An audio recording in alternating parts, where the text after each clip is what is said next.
నమస్తే. ఆంధ్రప్రదేశ్లో వైఎస్ఆర్సీపీలో ఒక రకమైనటువంటి చర్చ జరుగుతుంది. 11 నియోజకవర్గాలకు సంబంధించి ఇన్ఛార్జీల మార్పుపై రకరకాల అభిప్రాయాలు వ్యక్తం చేస్తున్నారు ఆ పార్టీలోని నేతలు. ఇదంతా అలా ఉంచితే ఇంకొక కీలకమైనటువంటి పరిణామం, ఈ మార్పు వెనుక వ్యూహకర్త ప్రశాంత్ కిషోర్ ఉన్నారు అనేది ఇప్పుడు తెర మీదకు వచ్చింది. వాస్తవానికి 2019 ఎన్నికలకు సంబంధించి వైఎస్ఆర్సీపీకి అలాగే జగన్మోహన్ రెడ్డికి అత్యంత సన్నిహితంగా ఉన్నటువంటి వ్యక్తి ప్రశాంత్ కిషోర్. ఆయన చేసినటువంటి వ్యూహాలు కావచ్చు, ఆయన రచించిన ప్రణాళికలే వర్కౌట్ అయ్యాయి.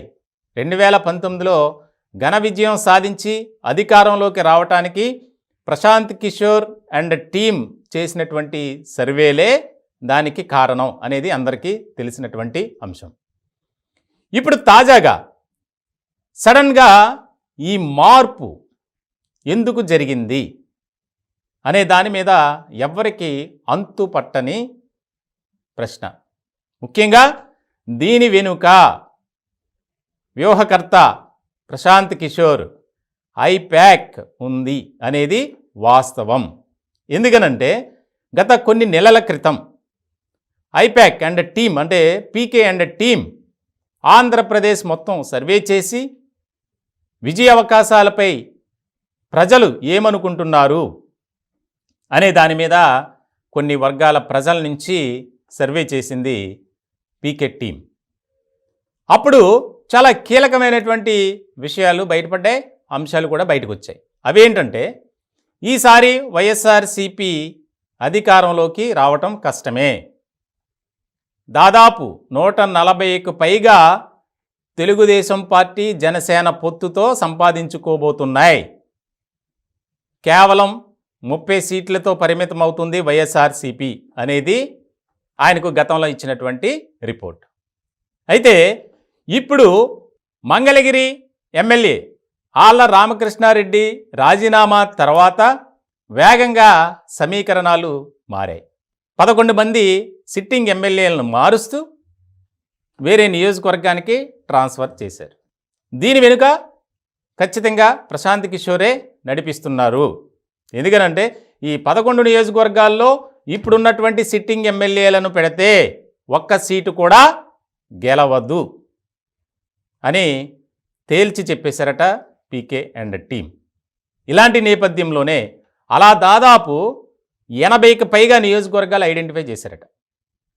ఐడెంటిఫై చేసి ఆ నియోజకవర్గాల్లో మార్పు లేదా కొత్త వారికి స్థానాలు ఇవ్వకపోతే వైఎస్ఆర్సీపీ లాభపడదు, ముఖ్యంగా ఘోరమైనటువంటి ఓటమి తప్పదు అనేది ఒక ఇండికేషన్ ఇచ్చారట. ఇప్పటికే ప్రశాంత్ కిషోర్ అండ్ టీం ఆంధ్రప్రదేశ్లో సర్వే జరిపింది. ఇప్పుడు తాజాగా మరొక సర్వే కూడా చేస్తున్నారు. ఇలాంటి క్రమంలో జగన్మోహన్ రెడ్డి అత్యంత రహస్యంగా ఆయనతో చర్చలు జరపడం, ఒక పక్కనేమో తెలంగాణ ఎన్నికల్లో బీఆర్ఎస్ పార్టీకి తిరిగే లేదనుకున్నారు. కానీ అక్కడ వచ్చినటువంటి ఫలితాల నేపథ్యంలో ఆల్రెడీ కేసీఆర్కు ముందే ప్రశాంత్ కిషోర్ అండ్ టీం చెప్పింది 40 సీట్ల కన్నా ఎక్కువ రావు, మీరు అలర్ట్ అవ్వాలి అని. కానీ ఆయన ప్రశాంత్ కిషోర్ మాట ఏమీ పట్టించుకోలేదు అనేది కూడా బాగా వినిపించినటువంటి సందర్భంలో ఇప్పుడు మళ్ళీ జగన్మోహన్ రెడ్డి గారు ప్రశాంత్ కిషోర్ అండ్ టీంని ఆశ్రయించడం, ఆల్రెడీ వారి నుంచి అభిప్రాయాలు తీసుకోవటం, దానికి అనుగుణంగానే ఈ 11 మందిని మార్చారు. ఈ జాబితా ఇక్కడతో ఆగదు, ఇంకా కంటిన్యూ అవుతుంది. చాలామంది ఇప్పుడు ఎంపీలుగా ఉన్నవారు ఎమ్మెల్యేలుగా పోటీ చేసే అవకాశం ఉంది, ఎమ్మెల్యేలుగా ఉన్నవారు ఎంపీలుగా పోటీ చేసే అవకాశం ఉంది. అలాగే రిజర్వ్డ్ కాకపోయినా ఆ స్థానాల్లో ఎస్సీ ఎస్టీ బీసీ మైనార్టీ వర్గ ప్రజలను సంబంధించినటువంటి ప్రతినిధుల్ని నిలబెట్టాలి. బీసీ అస్త్రంగా ఎస్సీ అస్త్రంగా తీసుకొని మనం ప్రజల ముందుకు వెళ్ళాలి, అది ఒకటి ప్లస్ పాయింట్గా మనకి మారబోతుంది అనేది కూడా ఆయన ఇచ్చిన సలహానంట ప్రశాంత్ కిషోర్. దానికి అనుగుణంగానే జగన్మోహన్ రెడ్డి అడుగులు వేస్తున్నారు. ఇప్పటికిప్పుడు 11 మందిని మార్చాల్సిన అవసరమే ఉంది. అది కూడా మంగళగిరి ఆర్కే రాజీనామాతో సాయంత్రానికి ఇటువంటి నిర్ణయం జరిగింది. ఆర్కే లాగా ఇంకా చాలామంది ఆయన బాటలో ప్రయాణించే అవకాశం ఉంది. ఎందుకంటే ఇప్పటికే సిట్టింగ్ ఎమ్మెల్యేలకు అత్యంత ప్రాధాన్యత ఇచ్చే క్రమంలో జగన్మోహన్ రెడ్డి గారు మొగ్గు చూపించట్లా. కొత్త వారికి అవకాశం ఇవ్వాలి. ఎందుకనంటే 2019లో ఎవరైతే ఆ నియోజకవర్గం నుంచి ఆ టికెట్ ఆశించి భంగపడ్డారో వారిని రంగంలోకి దింపాలనే ఆలోచన కూడా ఉందట. వారితో కూడా దాదాపు 3-4 పర్యాయాలు చర్చలు కూడా జరిగాయట.